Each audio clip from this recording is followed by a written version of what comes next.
അപ്പോൾ ടീനോഫോറയിൽ എന്തൊക്കെയാണ് പഠിക്കാനുള്ളത് നമുക്ക് നോക്കാം. Ctenophora also known as sea walnuts. ഇവരെ എന്തുകൊണ്ടാണ് സീ വാൽനട്ട് എന്ന് വിളിക്കുന്നത്?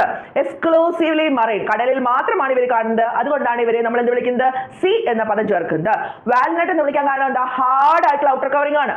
ഹാർഡ് ഔട്ടർ കവറിംഗ് ഉള്ളത് കൊണ്ടാണ് അവരെ നമ്മൾ സീ വാൽനട്ട് എന്ന് വിളിക്കുന്നത്. അപ്പൊ ആ പേര് കിട്ടാനുള്ള കാരണം, ടീനോഫോറയ്ക്ക് ടീനോഫോറ എന്ന പേര് കിട്ടുക അല്ലെങ്കിൽ സീ വാൽനട്ട് എന്ന പേര് കിട്ടാനുള്ള കാരണം exclusively marine and hard outer covering.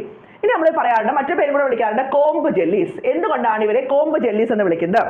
നമ്മൾ ഈ പൂരപ്പറമ്പിലൊക്കെ കിട്ടുന്ന ബോളില്ലേ, പല കളറുള്ള ബോൾ, അതുപോലത്തെ ബോളിൽ പുറത്തേക്ക് ഇങ്ങനെ നാര് പോലെ തൂങ്ങി നിൽക്കുന്ന ജീവിയാണിത്. നാരിങ്ങനെ നമ്മുടെ വട്ടത്തിലൊരു ബോൾ ഉണ്ടെങ്കിൽ ആ ബോളിൽ ഇങ്ങനെ ബോൾ ഉണ്ടാവും അല്ലേ, ആ ബോളിൽ ഇങ്ങനെ പുറത്തേക്ക് നാര് പോലെ കോമ്പ് പ്ലേറ്റ്സ് ഉണ്ടാവും. ഇങ്ങനെ കോമ്പ് പ്ലേറ്റ്സ്, ഒരു സൈഡിലേക്കാണ് നമ്മൾ കോമ്പ് എന്ന് പറയും, രണ്ട് സൈഡിലേക്ക് ആകുമ്പോൾ നമ്മളിതിനെ കോമ്പ് പ്ലേറ്റ് എന്ന് പറയും. ഇങ്ങനെ ശരീരത്തിൽ 8 റോസ് ഓഫ് കോമ്പ് പ്ലേറ്റ്സ് ഉണ്ട്.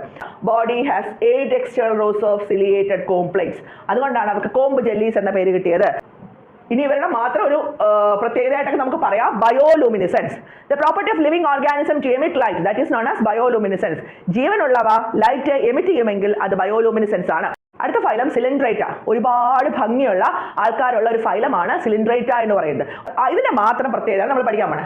ബോഡി കണ്ടെയ്ൻ അല്ലെങ്കിൽ animal contain 2 forms, hydra polyp and medusa.